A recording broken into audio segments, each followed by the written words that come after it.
ఇంకెన్నెన్నో ఆశయాలతో తన జీవితాన్ని మనకు అంకితం చేశారు. అలాంటి గొప్ప మనిషి కథ మనందరి కోసం.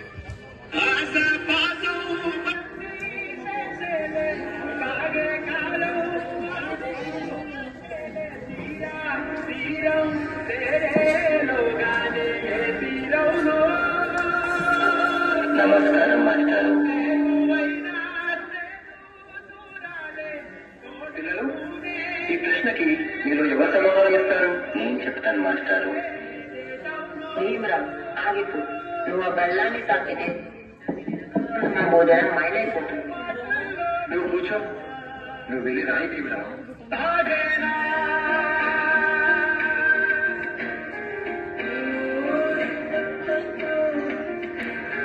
జీవితంలో నువ్వు చాలా గొప్పవాడి అవుతావు భీమరావు.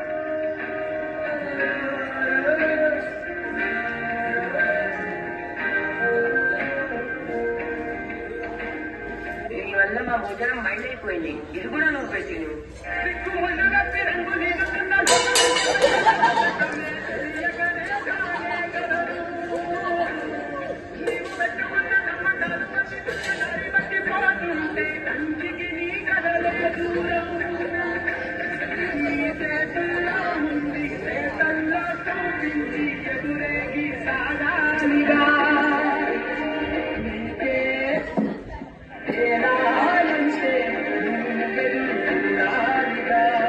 చాలా దాహంగా ఉంది.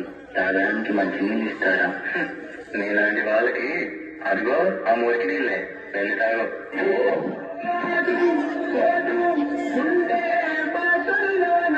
మనుషులు మనుషుల్లా చూడండి, పశువుల్లా కాదు.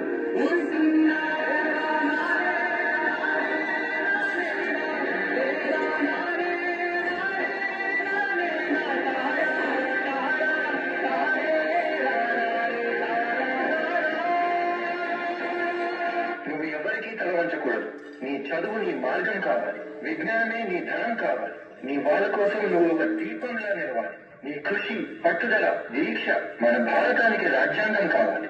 ఇప్పటి నుంచి నీ ఇంటి పేరు నా ఇంటి పేరు అవ్వాలి. అందరూ నిన్ను అంబేద్కర్ అని పిలవాలి. సరేనా భీమరావు?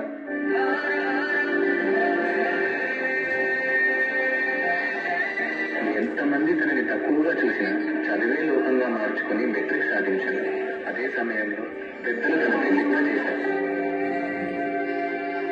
సాయాజీరావు గాయక్వాడ్ అనే మహారాజు సాయంతో విదేశాల్లో చదువు పూర్తి చేసి ఎన్నో గణితలు సాధించి తిరిగి వస్తాడు.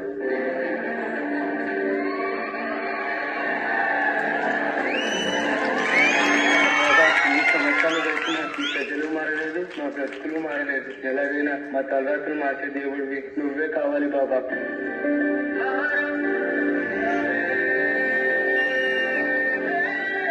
నా ప్రజల కోసం ఎంత కష్టమైనా పోరాడతాను.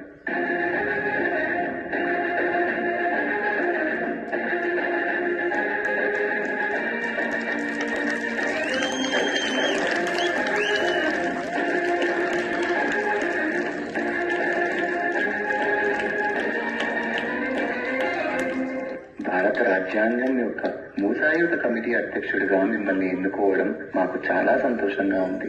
ఇన్నేళ్లకి నా ప్రజలకి, నా దేశానికి సేవ చేసే సమయం వచ్చింది. భారత రాజ్యాంగాన్ని నిర్మించే అవకాశం నాకు దక్కింది. దీనికోసం నా ప్రాణాలు అర్పించడానికైనా సిద్ధంగా ఉన్నాను.